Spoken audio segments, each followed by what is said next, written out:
Sa wakas, nakapag-harvest na din kami ng mani. Ako to nagbigay ng binhi sa aking pinsan, tapos siya lang yung nagtanim. Ngayon ay na-harvest na namin. Tapos hati lang kami sa nagiging kung ilan may na-harvest namin, hati lang kami doon. Nasa 1 kilong kalahati lang binigay ko sa kanyang pambinhi, tapos nakapag-ani kami ng mga 7 kilos ata. Yun na yung pinaghatian namin. Ito na yung share ko. Yan nilalaga ko kasi nga baunin namin mag-swimming. Punta tayo mag-swimming. Swimming kami. 12 noon. Ang baon namin ay mani. Yung hinarvest naming mani, ayan. Ibinaon namin. Subukan ko itong hulihin. Kinaga yung palangganaga.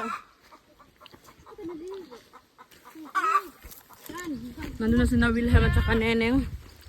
Nagawa na sila ng swimming pool. Sa baba. Tapos habol lang kami. Kasi naglaga pa kami ng mani.